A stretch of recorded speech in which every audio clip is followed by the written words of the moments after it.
With the 250th birthday in sight, the Crossroads team is examining what it means to be an American and reflect on what the founders built, who they left out, and what in that 250-year history has been left unresolved.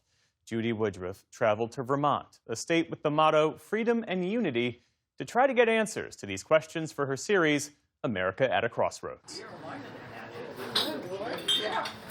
Dishes clatter, booths are cramped, and orders fly out of the kitchen. It's lunchtime at the Country Girl Diner in Chester, Vermont, where the service is brisk and the answers to my questions are thoughtful. What does it mean to people to be an American? Seeing my country essentially split in half is very, very painful.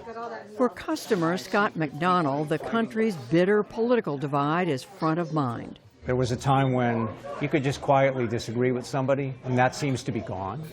Teacher Wendy Hayward told me understanding our past starts with how it's presented. The way we have taught history in this country has been an avoidance of what our history is.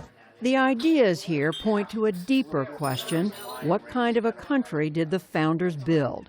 And whom did they leave out? What really happened with slavery? What really happened with minorities, women? And I wanted to be able to go back to the founding. I met Pulitzer Prize-winning author and historian Joseph Ellis at the Echo Lake Inn in nearby Ludlow, Vermont, built shortly after the American Revolution. This is GW to Joseph Reed, December 12th, 1778. He spent much of his life reading primary documents written by Washington, Jefferson, and other founding fathers. You've got to have one idea for one page.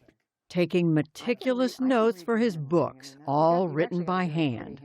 We must acknowledge that all of these people were human beings. They weren't gods. In his latest book, The Great Contradiction, The Tragic Side of the American Founding, Ellis acknowledges the founders were trying to do something that had never been done before. It reversed the tectonic plates of Western political thought. Power did not flow downward from God to kings, but upward from that mysterious crew called the people to their elected representatives. But he says a fatal flaw was in how majority will was designed and who was included or excluded from participation. Ellis adds when it came to race, the majority of colonialists drew a line. If you say, do you want to end slavery? They'll say, yes. Then, do you want a biracial society? No. All whites, all of them, in the North and the South, say the same thing.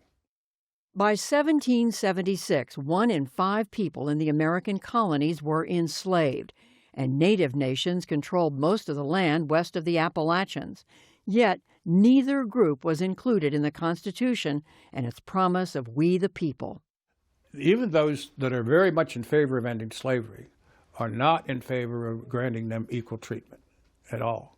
The failure to end slavery means, in the end, the Civil War is inevitable.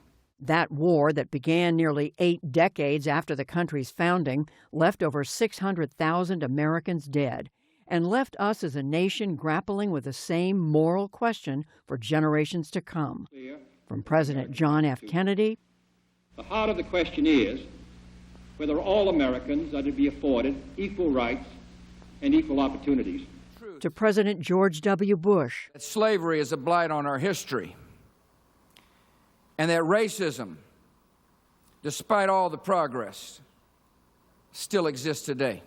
Was never realistic. And President Barack Obama. Race remains a potent and often divisive force in our society.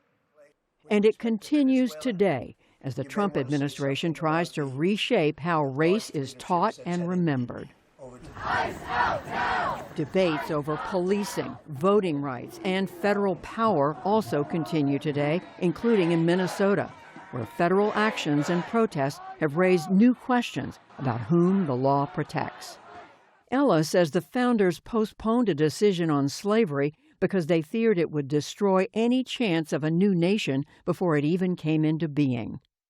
If they raise the issue during the war, the South will secede and will lose the war. And if we raise it during the Constitutional Convention, the same thing, it'll never pass. Ellis contends the second major failure was the exclusion of Native Americans who were not citizens, had no vote, and were not considered in the treaty that formally declared the United States a nation at the end of the Revolutionary War. They basically confiscated all their property, claiming they lost the war or something. They didn't lose the war. One of the things that propels me towards a more positive view of Washington is that Washington is president. He's very busy, and his Secretary of War comes to him and says, unless we do something, we're on a path that the only Native Americans east of the Mississippi will be in history books. Your whole future as a distinguished American president will depend upon you getting this right. Yet, over the next century, the United States signed more than 370 treaties with tribal nations and broke nearly every one of them.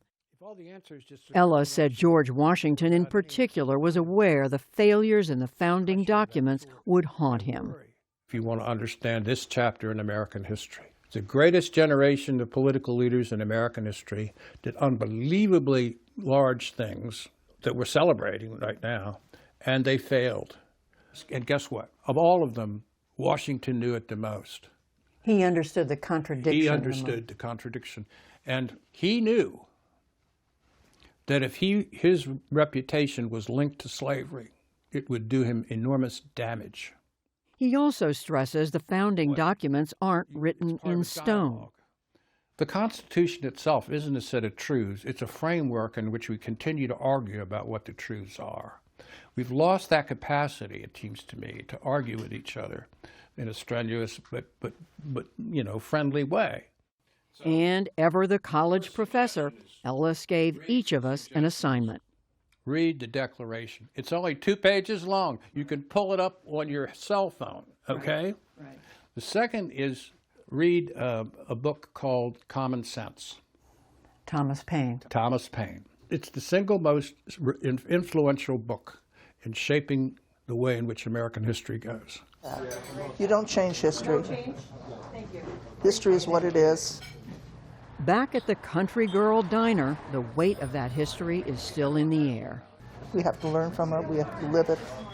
And if we want it changed, we have that ability.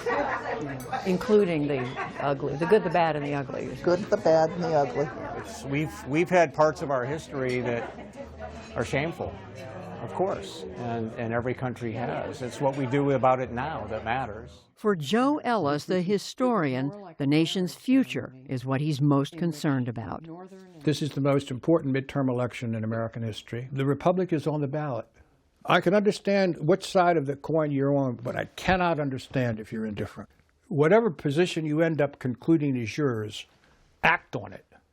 For the PBS News Hour, I'm Judy Woodruff in Ludlow, Vermont.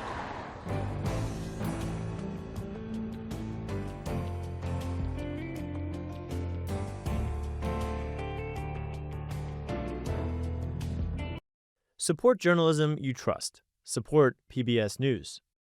Donate now, or even better, start a monthly contribution today.